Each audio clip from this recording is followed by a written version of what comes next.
Good evening, everyone, and welcome back to Kayla Unfiltered, the housing call-in show. I'm your host, Kayla Andrade. When there is news, when there is misinformation, when there is a call to action, we go live. It's twice this week so far, guys, because housing providers, tenants, policymakers, taxpayers deserve the full story, not the filtered ones. Tonight is a big one. We have a major developments around Bill 60, serious questions being raised about CUPE's leadership, and growing conversations about auditing organizations that are receiving public money. And when the NDP is out there pushing false narratives that mislead Ontarians, someone needs to step up, set the record straight. And that's what we're going to do tonight. And I'm not doing it alone. Tonight we have Varun, and I'm new feet. Varun, you got to speak up and say your last name. I want people to know No problem. My who last you name is are. Sriskanda. There you go. He is a realtor, property management company owner, lawyer license candidate, and a board member of Solo, the small ownership landlords of Ontario. Varun is a powerful advocate who understands the system from every angle. We're also joined by Jackie Thomas, a respected realtor with Remax Professionals in the GTA, a multi-family landlord, and someone who has built her real estate portfolio from the ground up. Jackie is committed to financial literacy, balancing housing, conversations, and real solutions that work for both landlords and tenants. And together we're breaking it down. What Bill 60 really means. We're seeing everything online right now. Why the NDP's messaging doesn't really line up with the facts. Why transparency and accountability matters, especially when unions and nonprofits rely on taxpayer dollars. How landlords across Ontario are organizing faster and stronger than ever. And as always, show it's about you, your stories, your experiences, and your voice in the comments. Before we jump in a quick reminder, nothing discussed tonight is legal advice. We are sharing personal opinions, lived experiences, and our right for free expression. All right, let's get into it. This is Kayla Unfiltered, and we're just getting started. Guys, thanks so much for coming on tonight. It's Thursday. We're all excited. We're watching TikToks and Facebook posts. It's happening. It won't go away. There's a spark that's been ignited in Ontario, and I think it's called common sense. I don't know. What do you guys think? We agree with you. Yeah, 100%. Always with you, Kayla. Yeah, the common sense thing disappeared for a while, but I think it's starting to come back, and not everyone is ready for it. Not everyone's ready for it to come back.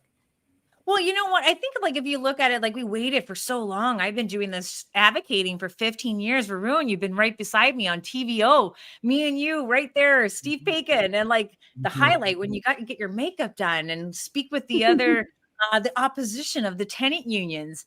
And this is where we got our first experience dealing with the tenant union. So as most of you may know, we have Acorn, the tenant union, but we got one that came out of nowhere, and that was the tenant union with, I think her name is Shara. I have a video. I'm going to show you who she is in a minute.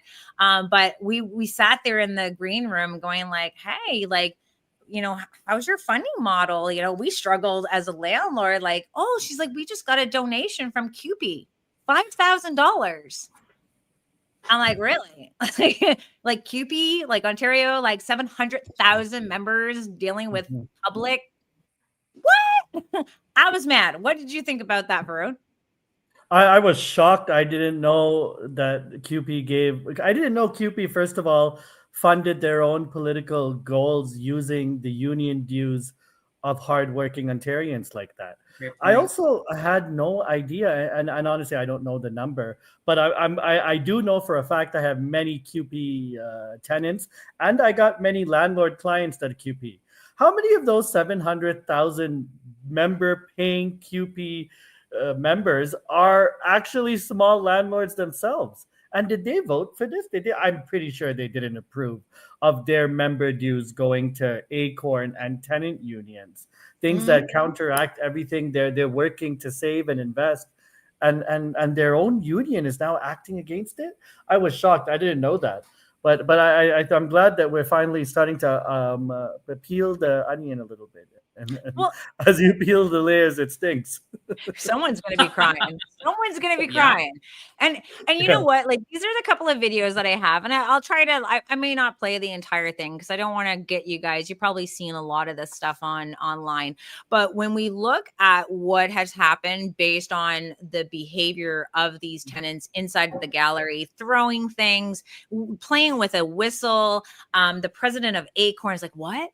Like, he was acting like he had some type of hearing disability when the security guard was telling him to leave. We had an individual throwing things. And this is where we had this video. And I just want to give you guys a little buffer so you guys can know what we know. So here's a little video for you. Of a protest at Queen's Park, Premier Doug Ford is calling for a prominent Ontario union leader who was there to be fired from his job. Less than a day after protesters shouted down the legislature to fight the government's Bill 60 rental law, Ford fired back, calling for Ontario CUPE leader Fred Hahn to be fired. The Premier also appeared to threaten retaliation against the groups involved in the protest, accusing them of being paid professional protesters. He was also upset over someone throwing something from the gallery. Isn't that unbelievable? These people get invited into the gallery, and they start throwing stuff, hit one of my ministers in the head. I don't know what he's talking about, first of all. Like, he's talking about going after charities and auditing charities. Like, I don't know who he's talking about. Is he going to go after like the food banks? To me, what I saw today was the Premier getting a little unhinged. Okay, he's a little unhinged. So this is where you would sit there and go, like, she's blinking a lot. Like, something tells me, like, why is she talking about the food banks, right? Like, that was the part where it was like, are we on to something with the food banks? Kayla. Like, it's almost like we have to put a puzzle together, right? And this is where, before the bill had passed, this is the NDP's message. Let's listen in. Ontario has never been more hard for working people. Doug Ford's jobs disaster. It has left hundreds of thousands of families lying awake at night worrying about what's next. Bill 60 is open season on renters. Corporate landlords can now raise your rent as high as they want. And when you can't afford that increase, they can evict you. No recourse, no protection, nothing. Is Doug Ford building the affordable homes that we desperately need? No. Just more power for wealthy corporate landlords to squeeze every last dollar out of you. It's unbelievable, and I refuse to accept it. Today, we're going to bring forward an Opposition Day motion that's going to do a few really important things. First, it's going to withdraw Bill 60. So guess what? We're going to give them another opportunity to withdraw that legislation and repeal it right away. We're going to propose that they bring in real rent control. We're going to end bad faith evictions, and we're going to build affordable housing. Life is getting more expensive for. So I want to pause there. I want you guys to really recognize the person to the left of her and the one to the right. One to the right. So just take that vision there. Now, based on Varun, Jackie, I'm going to remove it now, but based on what she was saying in her messaging, the false narrative that was happening. What did you guys think? Well, they're not getting rid of rent control, so why would she even bring that up? Why are they pushing that? Why are they pushing this to scare tenants and only add fuel to the existing fire? Let's stick to the facts, folks. Let's stick to the facts that were announced that evening on the 24th. And it was a lot of details that were, presented in Bill 60. And again, it's looking at the fact that she's teaming up with tenant unions. She's teaming up with Acorn. They are in there. They're using their platforms that obviously they have. They're right on. I'll send you guys a link. I'm going to put this in the chat here because I know we're probably got some tenants that are probably like trolling me, which is totally cool. Like, I think it's just about education. So I'm going to put the link to the tenant union, which is literally saying, hey, come to our protest, and if you have 40 people, we're going to get you a bus. I'm like, Varun, you've had protests with Solo. Were you able to fund a bus as a greedy landlord association? Could you get a bus? No, we definitely don't have the money for buses, unfortunately. You're gonna have to find your own way down to the protest. We don't have unions backing us up, Kayla. Look, we always we'll take the money. Look, if you want to donate and if you want to help fund our cause, we will take a donation. I'm not going to say no to that, but we just don't have unions. We don't have legal aid funding landlord causes. We got legal aid funding the tenant unions, right? You go to court, you go to LTB, and you get a lawyer on the day of your hearing. But if you're a small mom and pop landlord, you get nothing. You get yourself on the hot seat right there. Adjudicators talking to you. Landlord, what's next? And I don't know what to say. But the tenants all get a lawyer. The tenants all get a lawyer for free. It's so unfair. We don't get the funding. We don't get the funding. We don't get all that. We don't get a bus at the protest. We have no money. It amazes me that tenants can put a bus together to protest. Doesn't anyone have to go to work? Like, come on. Yeah. Well, that's what I said. Like, I'm like, where are the landlords? The same thing too. I'm like, landlords are at work. That's what Doug said. That's what Doug said. It's hard to argue with him. It's hard to disagree with him, and it's hard. Like I see these tenant representatives, and I want to have the discussions with them. And Kayla, you and me have in that green room just before we got our makeup date on TVO. We had, I think, a professional kind of a friendly chat with the tenant union rep. Anytime we try engaging in conversation, their actions are so aggressive, violent, rude, just scary, intimidating, entitled. Like they at one point organized a protest and held protests outside the properties of the landlords in the various neighborhoods where the landlords live, in their own personal homes, in front of where their families live, and their families are far removed from the businesses that the person is in. It's not fair. You don't go to someone's house like this, but that's what Acoin did in Toronto. Well, this is perfect. I'm glad you led into this because I got this video. I'm going to show it again from our other episodes that we had, but this is from our tenant unions, either Acorn or tenant unions, and this is what they've done to the Federation of Rental Housing Providers of Ontario. This is what they did. 20 Irwin? Yeah, he's just busy right now. Sorry, guys. Do you mind just leaving outside? No. Sorry, no. Yeah, that's Tony Irwin. Guys, that's Tony Irwin. Let's go. Hey. Hi, Tony. We're a group of renters here. Can you please step outside? We want to have an interview with you. Has anyone told you look like Gavin Weston? I feel so sad seeing this every time. You're creating an evictions pipeline from the LTV to the encampment. You, with your crony Doug Ford, are passing this bill at record pace. Like all consultations have been waived off. Why should we work at your schedule? And our demands are that you rescind Bill 60. You're a busy man. Let's just finish it here and then go. Why? You're laughing in the face of tenants across Ontario? No. Somebody get that on record. I understand.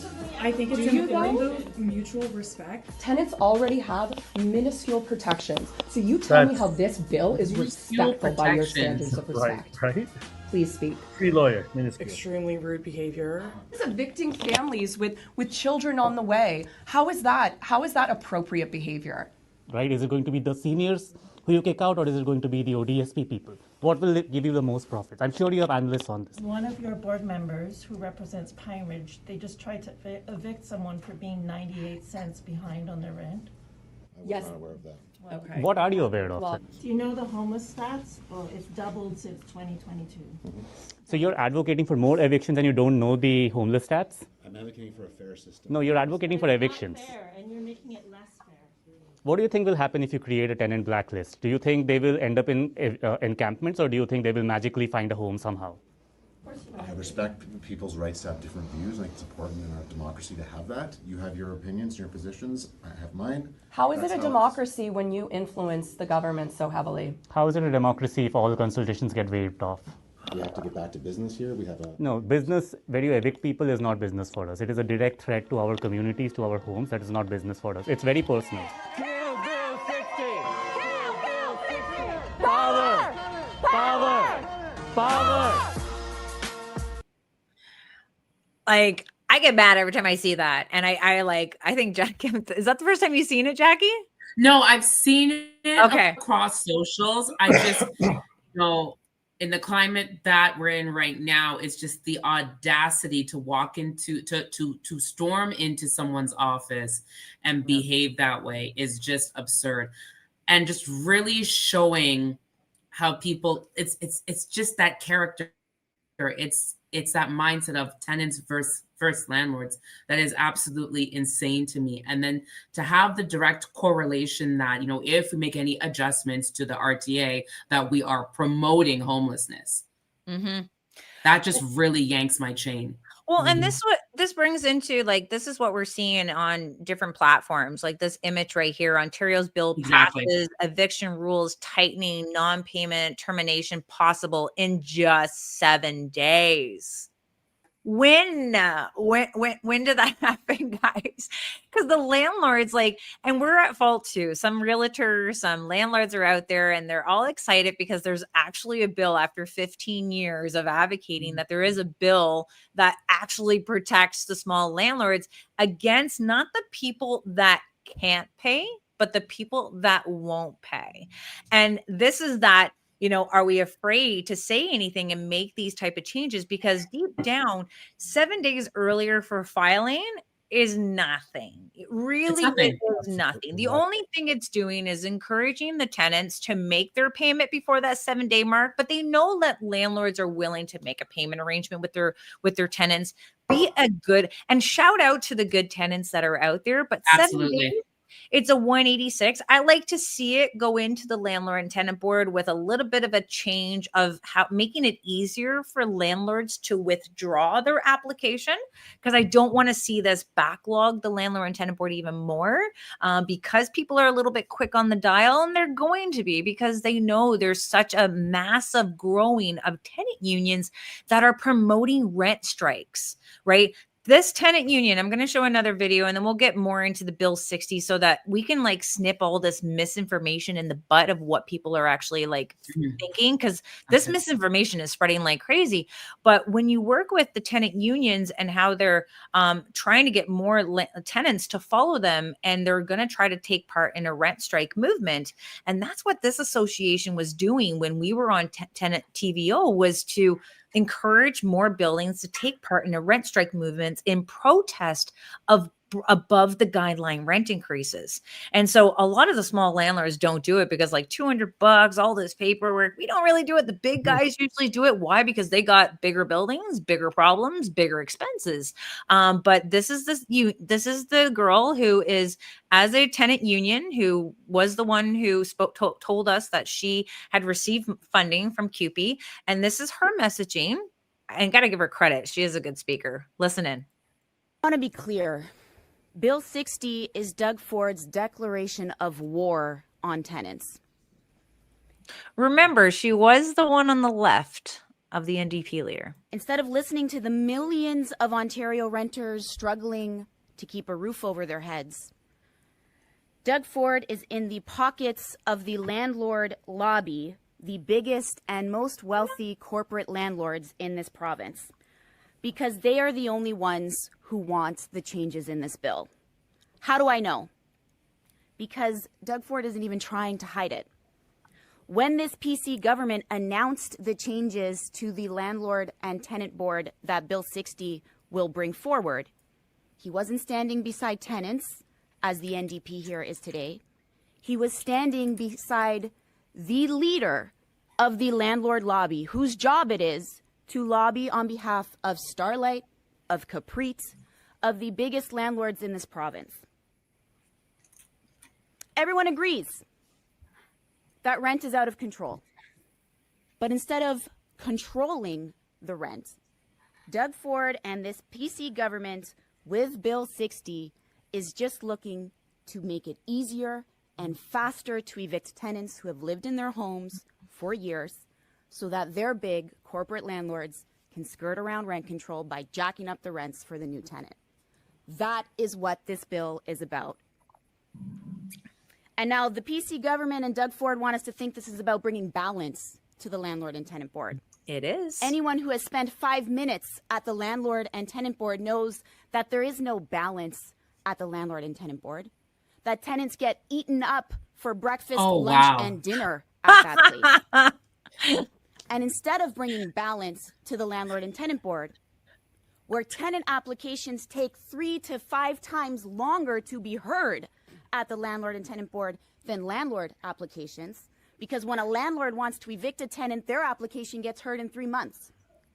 When a tenant wants to have their grievance against their landlord, illegal rent charge, horrible molds, collapsing buildings and units, harassment. Those applications take between 12 and 18 months to be heard at the landlord and tenant board. So let me be very clear to the fellow millions of renters in this province. This bill is not about balance to the LTB. This bill is about making it easier for the landlord you already know wants to kick you out so that they can jack up the rent for the new tenant. It's making it easier for them to do that. And I want to be clear to Doug Ford. On behalf of the York Southwestern Tenant Union and renters all over this province, keep your hands off our rights, keep your hands off our leases, and keep your hands off the Residential Tenancies Act. We're getting eaten up for dinner, guys. And this Provincial is legislation. Why would he keep his hands off the RTA? don't do your needs job, support. Mr. Ford. Keep your hands off our leases. And to say that we're like, I would say that rent control is a symptom. I think a symptom of what the landlords are dealing with right now is like with, you know, we want to move into our property because we need to make the numbers need to make sense. But to say that we're going to do, and this is what I think a lot of people need to understand as well, is that Acorn is also messaging city councilors, guys, right now and trying to get them to introduce a rent eviction bylaw, because you know that there's a lot of properties that are aging and it's fallen apart for electrical and plumbing. Like, they do require the tenants to vacate in order to do those necessary safety repairs. But we can't do that because we have a lease that doesn't end. It's always going to be month to month. So they're always just want to make it look like it's the greedy landlords just trying to get more money. And many of our landlords are just trying to make it by with the increases from our property taxes, our insurance, our utilities, our maintenance costs, our legal cost. We've watched the landlord and tenant board increase the rates just to file at the landlord and tenant board. Meanwhile, in PEI, you can have your dispute heard for free. Other provinces are charging late fees if you're a tenant and you don't pay your rent on time. The landlord can charge a late fee. It caps out, but it's still a late fee. How are we allowing someone to have this podium who is trying to discredit what the Ford government has done? And I don't think she realizes that there's been 15 years of bills that protect tenants. Over and over again, the fines for a landlord. Listen up, landlords. If you are doing any bad faith eviction, that fine to you is $100,000 as an individual and up to $500,000 as a corporation. He has put the most strictest protections in against these bad landlords that are out there. We're not denying that they're not out there, but when are you going to start protecting these small mom and pop landlords who are just trying to have a nest egg, something that they can fall back on because they do not have any pension. They don't get huge salaries, but they're providing something that I think big landlords can't provide. They're providing something that government can't provide. We're providing housing that you think a government's going to buy a single family home and rent that out, or a townhouse and rent that out? No. Do they get the service from a small landlord a lot faster than a big landlord or a nonprofit? I literally have someone who lives in government housing right now wondering what the process is to bring a nonprofit housing provider to the landlord and tenant board because they're not addressing her maintenance concerns. We see people in BC, they're tenants, and they're saying, listen, like, I may not pay market rent, but I pay the price elsewhere because she's living with cockroaches. I saw that video. That video was absolutely insane. That's the single mother with the cockroaches and the mold in the basement. Yeah. I think that what people need to also focus on is who are making these types of complaints. What type of renter? Say that again. What type of renter are making these complaints? I don't think that there is a paintbrush in terms of tenants, period. There's different levels to it. Oh, yeah. And what I'm really trying to drive, where my mind is going is, especially seeing all of these narratives and then different types of tenants, quote unquote, I think people are forgetting that housing, yes, it's a human right, and that's super cute. And I think, and I think that worked 50 years ago, but housing is a business at this point. Well, and I think that people are missing out on that opportunity, as well as in regards to rent control. Out of the provinces in Canada, 5 are not rent controlled, and they don't have half as many issues as we do. Yeah. Well, you know how she mentioned about how the landlord's applications are getting heard a lot faster than the tenants. Sorry. No. There's we're unfiltered here, my dear. We are unfiltered. You say what you need to say. Express yourself. It's nonsense. It is infuriating. I will say that they have prioritized non-payment rent applications because they know there's tenants that are going first and last, coming into a place and then not paying. I can say that they have prioritized that. But the reason why the government has prioritized that is because we do have municipal property standards, and tenants are calling their property standards. They're calling on their landlord. There is an adjudicated a hearing that I just heard of where the tenant is telling the adjudicator, my landlord did not shovel the snow. She's like, well, did you talk to your landlord? And she said, well, I called the city. And then the adjudicator's like, well, what did the adjudicator say? Or what did the city say? And they said, well, the landlord has 24 hours from the time when snow stops falling to shovel it. So that indicates that this is a vindictive tenant just trying to get money back on the rent. And that's what I'm hearing now on the streets, is that we have these tenants who are being coached by tenant unions to bring their landlord to the landlord and tenant board in order to get money back on their rent, making false applications. And AI is helping them to do it. But that's what I mean by that's like what type of tenant? That's a scumbag right there. But you know what? How many, they keep saying we have all these greedy landlords. But then again, if you look at the stats from 2023 to 2024, we have over 70,000 applications filed by landlords. The majority of that is non-payment of rent. And then you have tenant applications, just over 6,000 applications. Wow. And what's their number one application? Come on, Varun, you know it, baby. Maintenance concerns, T2s? Nope. What is it? Tenant rights. Tenant rights, yes. Tenant rights. But, Kayla, talk about the minuscule rights that these tenants have. You want to know why there are 70,000 L1 applications and maybe a handful of tenant applications? The tenants don't need to use the LTB to seek recourse. The tenants can call the city bylaw department.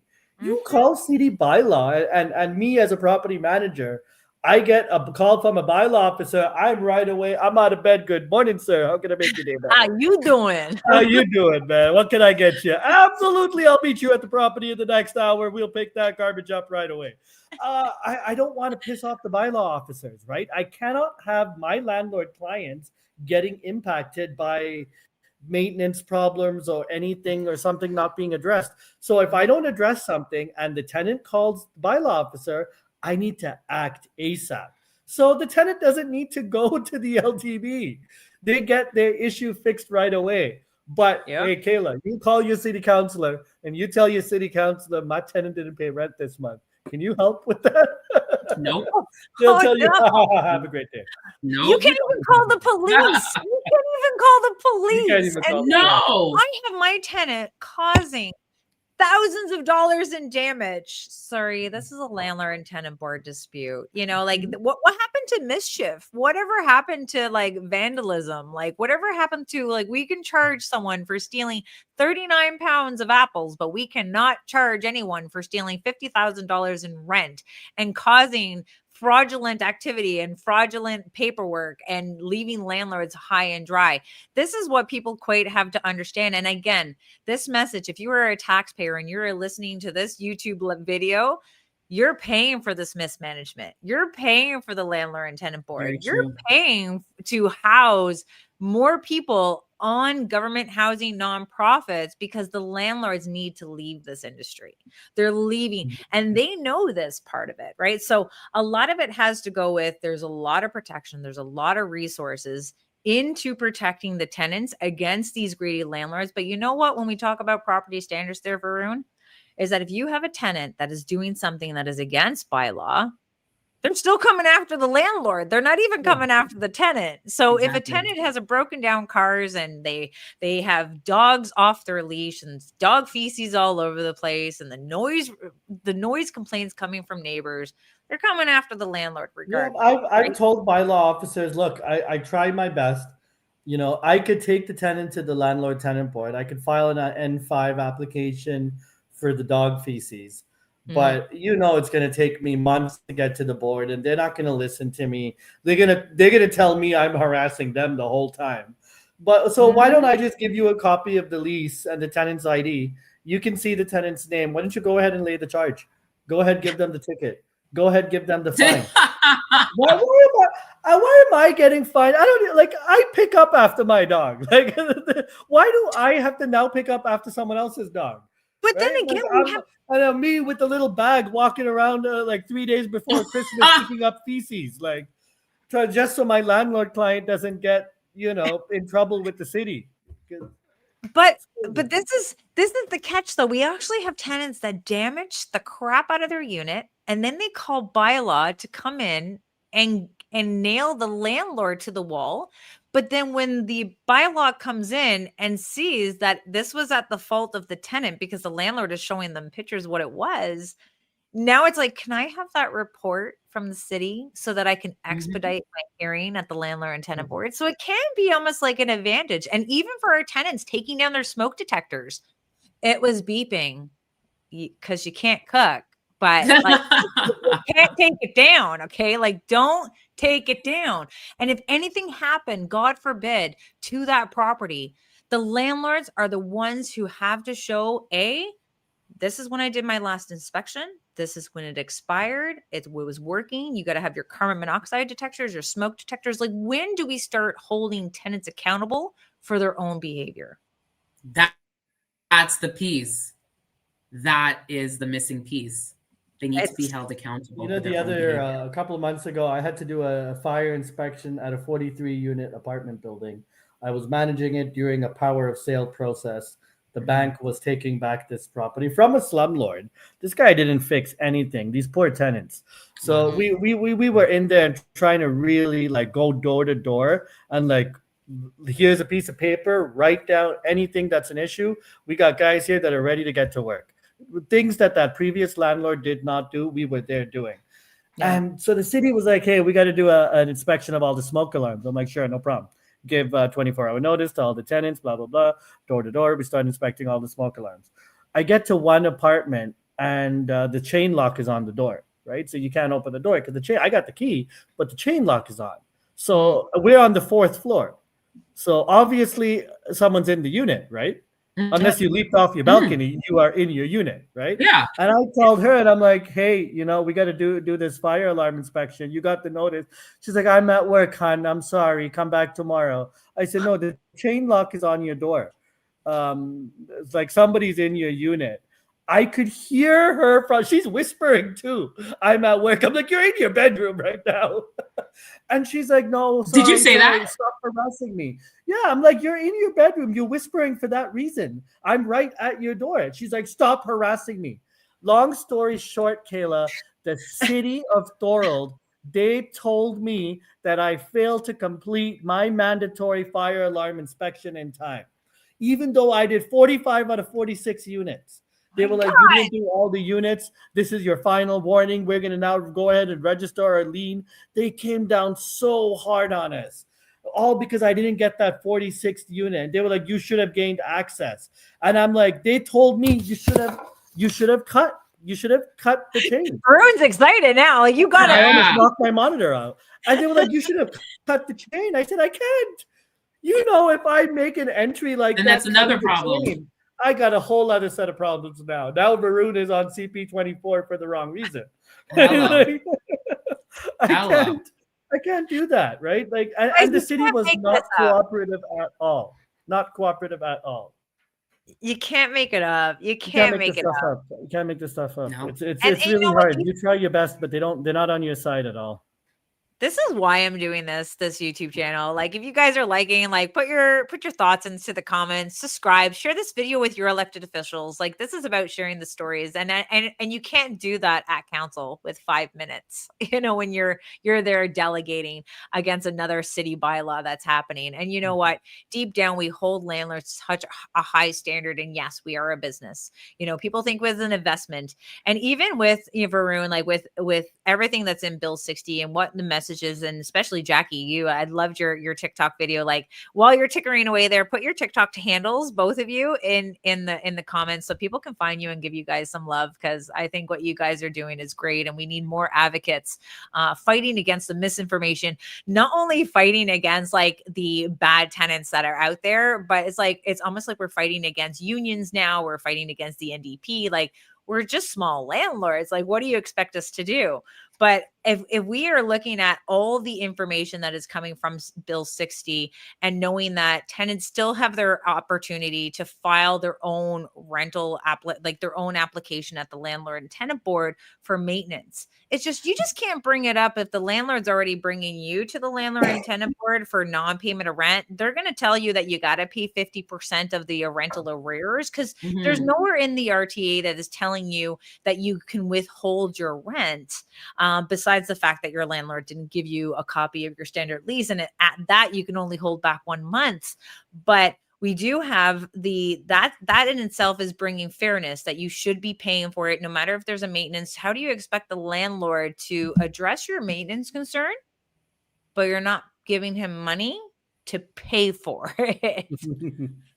Like, this is where rent in itself, and I'm glad, like, look, the comment, Brenda, she's like non-payment of rent should be considered theft. We have rent banks, guys. Like, we are not being cold-hearted here. We have rent banks. I've seen the organizations, I've seen the region pay out a tenant's unpaid rent to $10,000. And it's an unsustainable. It was an unsustainable. You know, the tenant's going to stop paying again, but they paid that person out $10,000. That's a complete waste of money. $10,000 on one tenant. Waste of resources. Yep. And these people are getting social assistance. Where can I go if I don't pay my mortgage? That's self-respect. Like, they just stole $10,000 from the public. Where does that go? I could really use some help with my mortgage. Like, come on. Yeah, is there a mortgage bank? I know a bunch of landlords that are struggling to pay the mortgage on multiplexes. Okay, so that's about 6 units. I know a sixplex out in Chatham. So that's those are 6 families out in Chatham that are at risk right now. Right. So let's help this small landlord with the property taxes, with the water bill that keeps getting unpaid by the tenants. Let's help him out so he can continue to keep providing some reasonable standard of care and housing for these tenants. Now he's on his own. I sat down with a regional counselor who brought a cop. She's like, "Can you want to have a meeting with me?" And I show up and there's a cop there. I'm like, "Oh crap, what did I do?" She's like, no. She's like, "They're just helping someone who is living in their van in Home Depot's parking lot. They are not getting approved for government housing." Like, why? I'm like, because they left a debt with government housing, and until you pay off that debt, they're not going to let you back in. Right? Like, there needs to be some accountability when it comes down to people abusing the system. Like, even right down to tenants who are going through rent banks in itself. There's a limit of how many times you can bail them out. But people need to understand that, yes, we know times are tough, but we also know that there needs to be sacrifices to manage your own expenses and not expect a private landlord to subsidize you. And this is where we get into the consistency of late payments. Landlords, if you have a tenant who is not paying their rent on time and in full, like, you have the legal right to report that to the credit bureaus. You can do that through Front Lobby. You can report it to their portal. It gets shared with Equifax and Landlord Credit Bureau on a monthly basis so that you can let other landlords know and it can impact the tenants. But for the good tenants that are out there, you can do the same for them. You can help them build their credit. This is a win-win for the good landlords and for the good tenants. But now with Bill 60, they are really trying to harmonize in, like, what is going to be considered late payments. Because right now it all depends on what adjudicator you have. They're going to be like, it's 5 times, 6 times. Like, what if it's consecutive? Like what? And then you ask for a Section 78 in order to state that the tenant has to make their payments now on time and in full for the next year. And then they default, and then you have to go to the landlord and tenant board. Like, this is a lot of what's going to happen to the landlord and tenant board of unknown. And this is why he's making it with Bill 60 to say, this is how many times you can be late, guys, before your landlord can file that N8 application. There's nothing wrong with that. He's bringing accountability back in there. Are you going to get evicted right away? No. Can they file? Yes, they're going to file now, potentially in the 7-day mark. You're still going to wait for the sheriff. You still got to wait for your order. You still got to wait for the sheriff. So stop telling people that they're going to be evicted very quickly because of Bill 60, because it's not. And this is the message that the NDP are pushing out there. This is the message that CUPE is putting out there. This is the message that these tenant unions in Acorn are putting out there. You still have your stays. You still have your review. You still have legal aid. You have your legal aid being provided to you on the backs of the taxpayers, but don't abuse it. They're abusing it now. They're retaining tax-paying legal aid to give to tenants to just fight landlords, just for the sake of fighting it, just for the sake of entitlement. And that is the part where we need to snip it in the butt, because as taxpayers, we're already taxed to death. And that's what we have to consider when we work with Bill 60. What are you guys going to say on N8 before we jump into the list of people who've been through the landlord and tenant board? The N8s, well, they haven't even decided how they're going to define N8, right? And how many months it's going to take to be a persistently late rent payment. Am I right on that? We have that now, though. We have that now. We can do N8. We can still do persistently. It just all depends on the adjudicator, right? Is the adjudicator we usually say 5 to 6, and even at 5 to 6 times that you're late for your rent, if a landlord files an N8 application at the landlord and tenant board, they're putting the tenant on a 12-month payment plan, like probation. And even if they do skip that probation, just like the tenant unions are talking about somebody that was evicted for a penny or something like that, they were supposed to make their payment on the 1st of the month, not the 7th. So they're really fabricating what is really happening in the industry. And I'm sorry, a contract is a contract, and we should be following that contract. And just because, yes, you're a tenant, but why should that tenant get more protection against inflation? Why should that tenant be protected and subsidized by another citizen of Ontario when it's really their obligation to take care of themselves and to make sure that they have so much. They have the portable housing benefit. They have the rent relief banks. They also have child tax. They have social assistance on ODSP. Like, there's a lot of services and programs that are out there that are helping the tenant, but there is nothing for the landlords. The landlords who have everything on the line. I took a tenant course in Toronto by a tenant union. Let me tell you, they're teaching them all the tricks. That's one of the comments. That's crazy. I want to take that course. Kayla, we should both take that course. I know, but we got to join the other side. That's the only way, right? I was true. That's hilarious. Well, and it's funny that we bring this part up now. So you remember the girl that was, and the guy, and the 2 girls standing next the NTP styles, right? And then we showed, our good friend from TVO showing what her rah is. She changed her shirt, guys. She changed her shirt. Let me show you. Yeah. 68 food banks have signed on to an open letter across this province to Premier Ford and the Legislative Assembly of Ontario. As food banks and food programs across Ontario, we are on the front lines of the affordability crisis.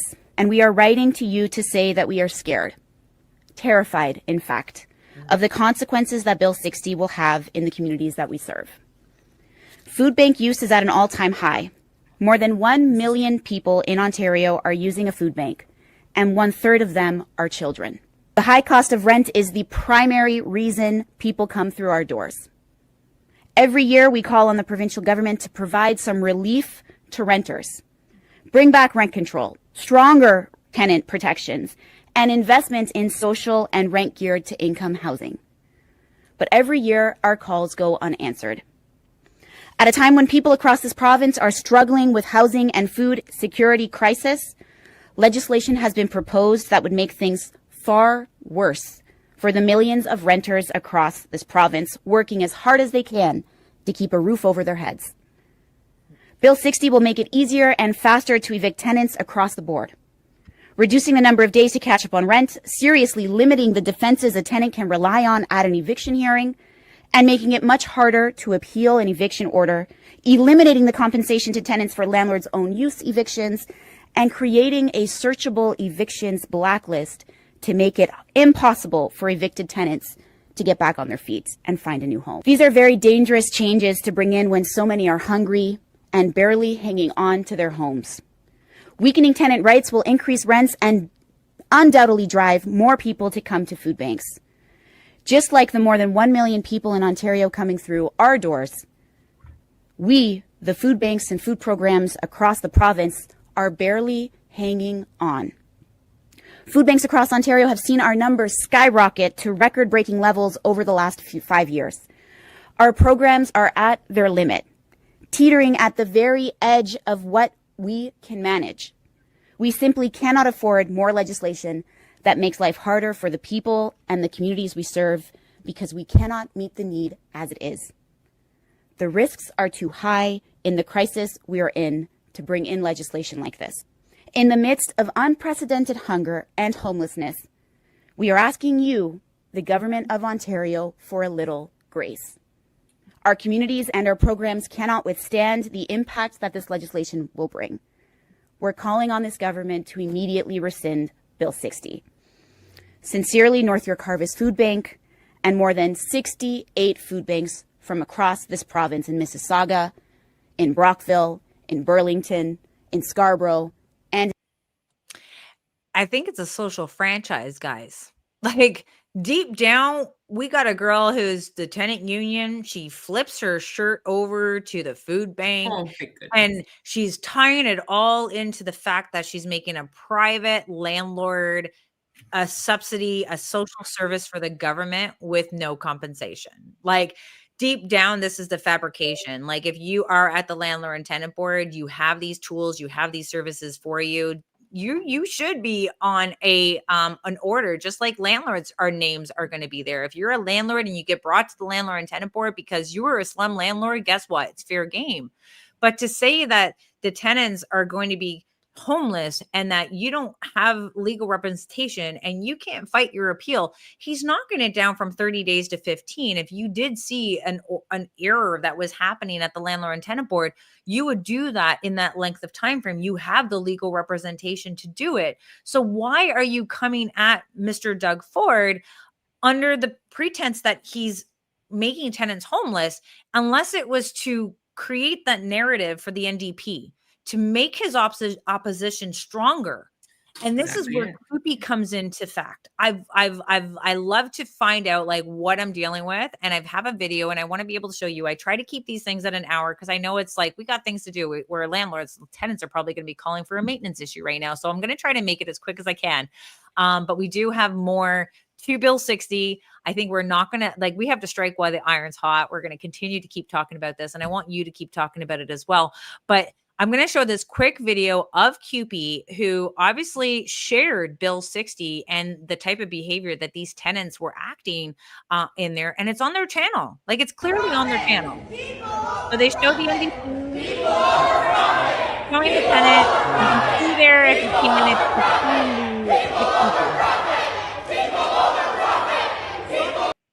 So this is on the CUPE channel. This is on CUPE. But what really makes me concerned is that we have CUPE being a union for the public workers, having over 700,000 members. And this is a message that I found on their channel that I want to share with you. And I feel that there's a lot of anger and animosity towards Doug Ford. And I think what he did, he poked a fight with Doug Ford that, hey, let me get the tenants on board. Let me fund these tenants. Let me help them discredit what Doug Ford's doing and push the NDP agenda. So listen in. Fred from CUPE Ontario. Tomorrow's election day in the province. That means it's our last chance to mark our ballots to get rid of Doug Ford and the Conservatives. Go to cupevotes.ca, scroll down. You can find our recommended candidates for you. You can find where you go to vote tomorrow. Please do everything you can. Get out to the polls. Mark your ballot. Tomorrow's the day. Together, we fire Doug Ford.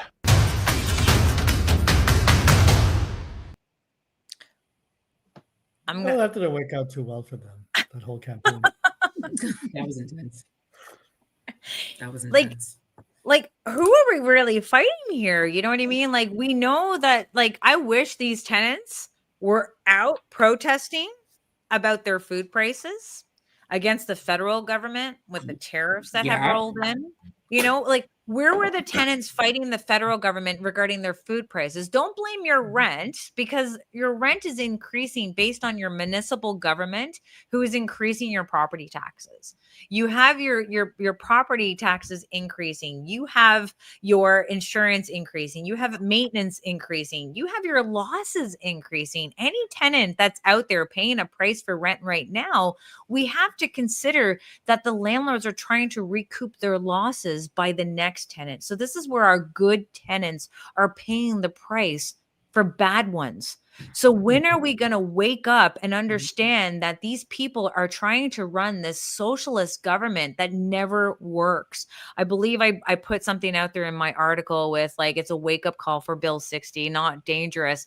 And we talk about how, you know, the mice don't understand why the cheese is free. Same thing goes with socialism. Like, there needs to be a fine line to where we see ourselves and run this province, run these cities as a business. I know we want to be able to help people and we want to stop people from being homeless. No one should be living in these tent encampments. There's actually groups of people out there trying to stop municipalities from removing tent encampments. Like, what's wrong with you?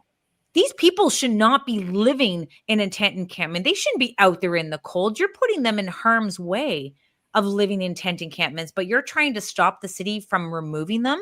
And I can tell you right now, from speaking with many elected officials, that there is room for them in the shelters. There is funding available to put people in motels. Taxpayers are being charged $3,000 per month to house one person in an emergency shelters. Our hospitals are going up in cost because we're housing homelessness within there. We understand the ramifications of dealing with this. And we have these organizations profiting off of it. How many organizations do we know of within our city that do the exact same thing? We're going to take a tenant. We're going to put them on the housing waiting list. That waiting list is between 10 to 30 years. And I used to say 10 to 20 because it was like housing, the waiting list for housing. That long? That's absurd. 30 years is supportive housing. It's supportive housing now is 30 years. We have nonprofits that are struggling now to provide housing, but at that, they're still putting units on the market for $486,000 per unit. I don't know how that's affordable, but the landlords can do it for a lot cheaper. Anyone knows that if government is getting contractors in, it's going to be 3 times more than what a private landlord would do. But this is the type of a lot cheaper than the government can. We would, but again, we're not doing it right now because we need to know that we have a justice system. We got to know that we have a justice system that is balanced. And it's not stocked with adjudicators that come from a social justice background to help people. We're not going to be dealing with the delays. We need a black and white justice system so that tenants can know what to expect and not think that if they use ChatGPT, they can come up with the best storyline that they could possibly can to adjourn their hearing or drag their eviction out for months. We're seeing stories from landlords where tenants are walking in with a 65-inch screen TV while not paying their rent for 8 months. We're not talking about kicking out people that can't pay. We're talking about kicking out the people that won't pay. Sorry, guys, I had to go on a little tangent there, but I want to thank everyone for watching. And you know what? Like, I do this, like, everyone's like, oh my God, does she have a bad tenant? I'm like, no, I haven't had a bad tenant. I had one. It was like a good, relationship, husband, wife, buddy screwed up. I got stuck with him, and I made sure I reported them to the credit bureaus. Right. But right now I'm very concerned with the motivation behind the NDP. I'm concerned about this CUPE. I'm concerned about these tenant unions that can go from a very colorful tenant union t-shirt to now being the voice for the food banks, right? Like, we're not shocked that, you know, people are going to food banks, but I can also tell you that there's people abusing the food banks as well. Because why go to the grocery store and pay peanut butter for $7 when you can go to the food bank and get it for free? So let's not joke ourselves here about by what's going on. And I think as if a media was able to take this information that we're sharing and put us on the wire, I think we're going to wake a lot of people up. But you can see through the media that they're like, you mentioned landlords and developers in your speech, but did you speak with tenants? I can tell you, honey, he's speaking with tenants, because those tenants are ringing their phone and their emails off the hook. Like, they are speaking with tenants. We've been screaming for 15 years and we still struggle to get the voice. So don't think just because Tony Irwin from FROPO was standing next to Rob Flack when he made this announcement that the government is in the pocket of the landlord lobbyists. It's anything but. So we want to make sure that we're bringing this highlight to everyone today, and just know that Bill 60 does need its royal assent. It's its last blessing for everybody. And you know what? This is the wake-up call. This is the wake-up call to the tenants who won't pay.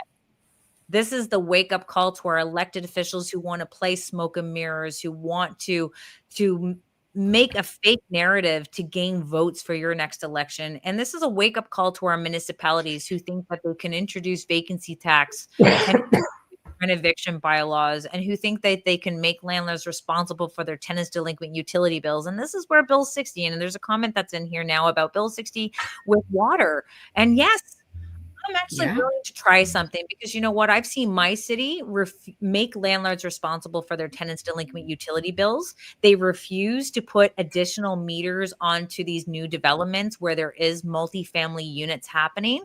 We're limiting our customer base, but increasing those rates to the taxpayer who are paying their water and sewage, because we don't have enough customer base, because they're not putting enough meters on people's houses. So I would like to see what it's going to be like with Bill 60 and see if they can keep things more reasonable and keep it clean and keep it safe. And you know what? I think if we're going to trust one level of government, why can't we trust the province and just know that the province is going to oversee what this corporation is going to do?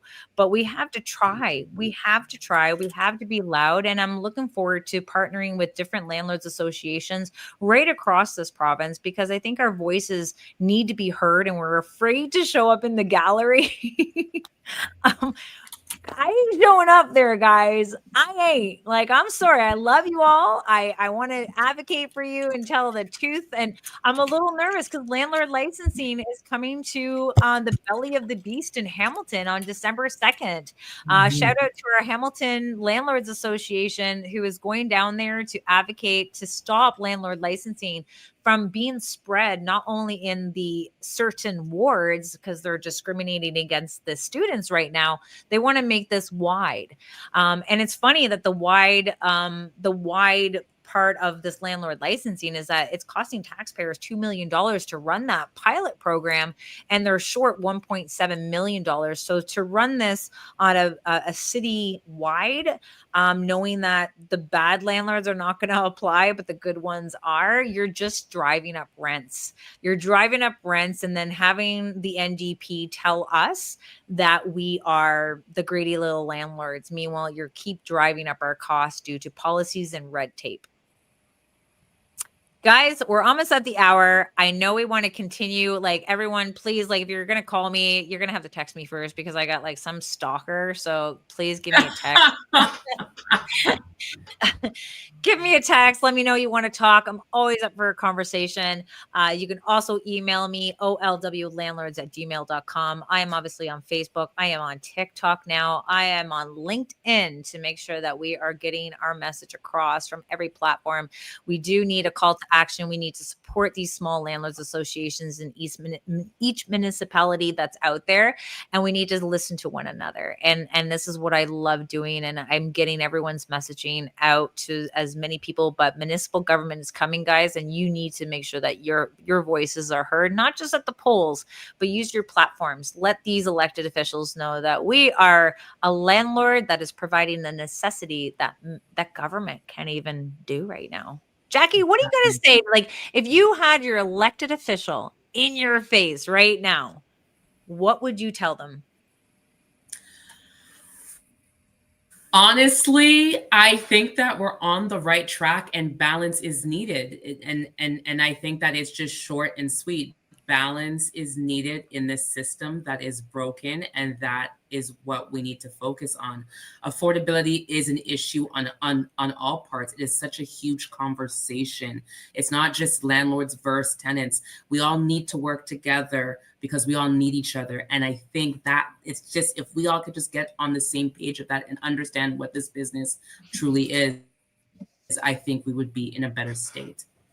That's all my focus: balance and peace between both parties. Nice. Varun, what do you got to say? If I had an elected official in front of me, I'd say 30 days. That's what I want. If a landlord brings an application against a tenant, I need a hearing in 30 days. If that's our Christmas wish. Christmas wish. Yeah, that's my Christmas wish. You put that in my stocking. If a tenant brings an application against their landlord, same deal, 30 days. The tenant should have their applications heard in just as quick of a time. I don't think tenants should be waiting 3-5 years. That's ridiculous. 30 days to hear any issue, and that's more than enough time to prepare for your hearing. So if you need to go to the board, they need to give us a hearing in 30 days. And we have like the tools. We have that portal. That portal can allow that to happen. Great. It works. It helps. It's convenient. I've been able to upload documents, and the adjudicator's like, got it, Varun. Thank you. Looking at it now, and I'm like, wow, look at that. The system works. Just like they took your photo. We need to just speed it up a bit. That's it. Amen, brother. I love that. I think it's just about, because there's tools. As long as the tools are able to be accessible to the tenants at the same time frame, let's work it. And this is where there's multiple ministers of the government that need to work together. It's the Minister of Social Services, it's the Minister of Housing, it's the Attorney General. They all need to be communicating, and they need to communicate with their municipalities. And I want our government right now to wake up their municipalities and say, hey, what are you doing? You're doing our job right now. Step back. Like, that's the provincial job. Why are you guys trying to get kudos to where kudos are not due? And this is where I've asked our landlords, I want you to tell landlords about us. I want you to share this video, share the Ontario Landlords Watch YouTube channel, share it with as many people. Tell them about a landlord association that's in your municipality. I want you to support them. I want you to help them grow. I want you to reach out to all of these conservative members who just voted, and in the intimidation of tenants who voted for Bill 60, follow them on social media, give them a like, give them a kudo, let them know we appreciate what they do. We may not be there in person, but they need to know that they are representing another group of people that are just a little bit too afraid to do it. And I want to follow the message of Doug Ford right now. I want to call on the audit from these organizations and shame on our NDP for discrediting Doug Ford for calling upon that. He is giving taxpayers' money to these organizations. I would assume you would want to make sure that the money that is being spent is well worth it. And for her to make it look like it's about attacking food banks, I can see why. We have a tenant union being the voice of the food bank as well. But we have to understand that money is tight, and we need to watch where money is being spent, and we want to make sure that it's being spent in the right areas. Because I know for a fact that there is an organization that deals with housing and mental health and addiction, and they're spending $20,000 on marketing material. I'm sorry, if your services are very much needed, why are we spending $20,000 on marketing material? Why are we having your members of your organizations attack small landlords at municipal government? There's a lot of questions that need to be answered, and I'm glad that Mr. Doug Ford has came out publicly to say this is a process. The process is going to continue. He's not going to go ahead and ask someone to audit. And I want to leave tonight with this message because obviously he's in the heat of the moment. And I don't want anyone to think that Doug is attacking his opponents.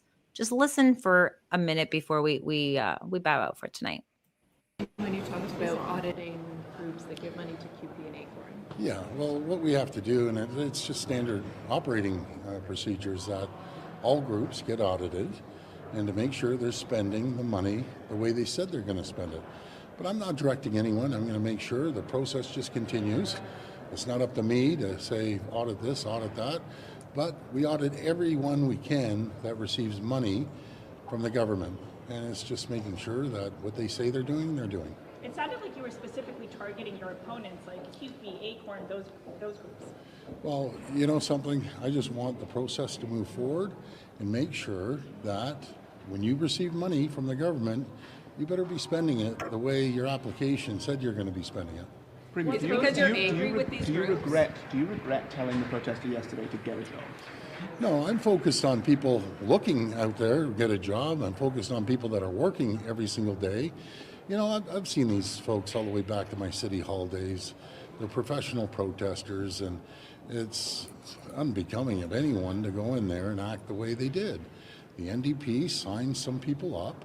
They come in, they should be held responsible. I can tell you, if we brought our supporters in, they acted that way, oh my goodness, it's a whole different story. Yeah, but you're the premier for all Ontarians, including professional protesters. Is it becoming of the office to tell anyone to get a job? Well, you know something, at the end of the day, they do have a job, by the way. They're getting paid by, the groups that are in Guy's there. a boss. But I'm focused on the people that are looking for I a love job, this guy. that I really are out do. there, that have crazy. a job, and they're working hard. So that's what I believe in. Last question. Can you just be more specific on what audits you're talking about? Are there specific programs? Well, that are being money through that are being audited?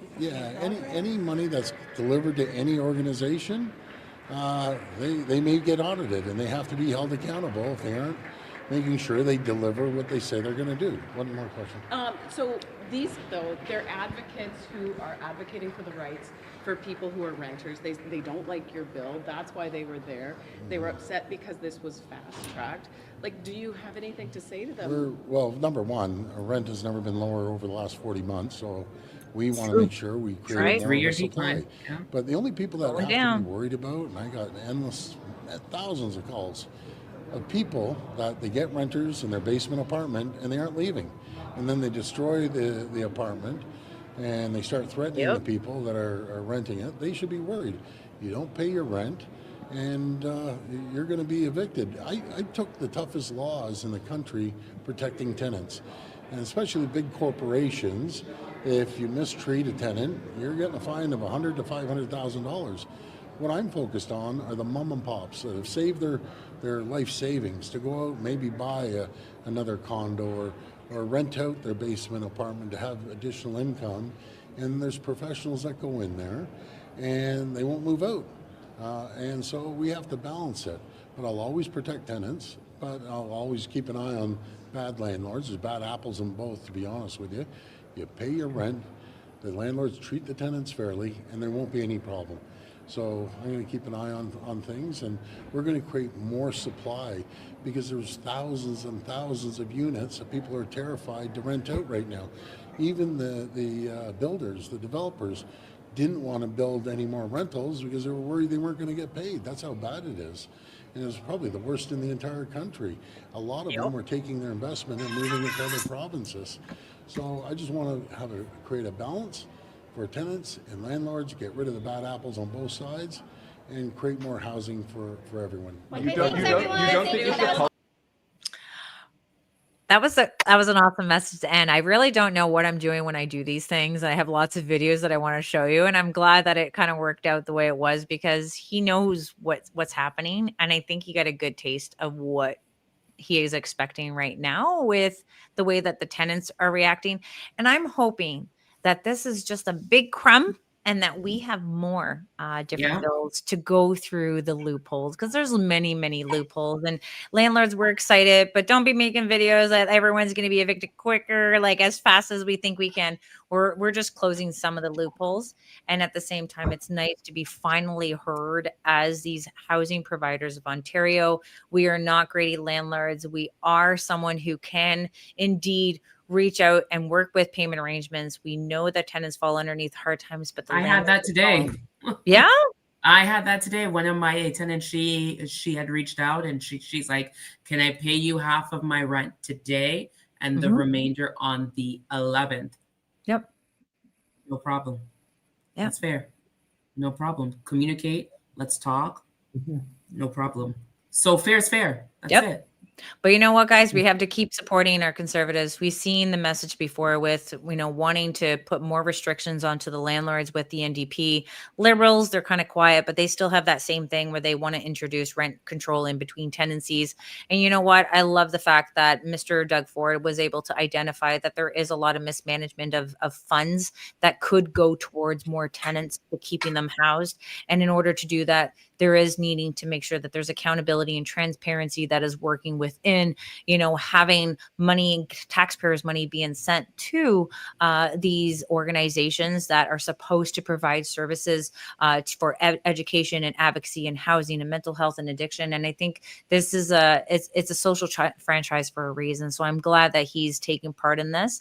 I want to thank everyone for tuning in a little bit after that hour mark, but this is something that I think we needed to get off our chest. And I can't thank you, Jackie and Varun, to being a part of this. And I'm excited to get you guys back on again.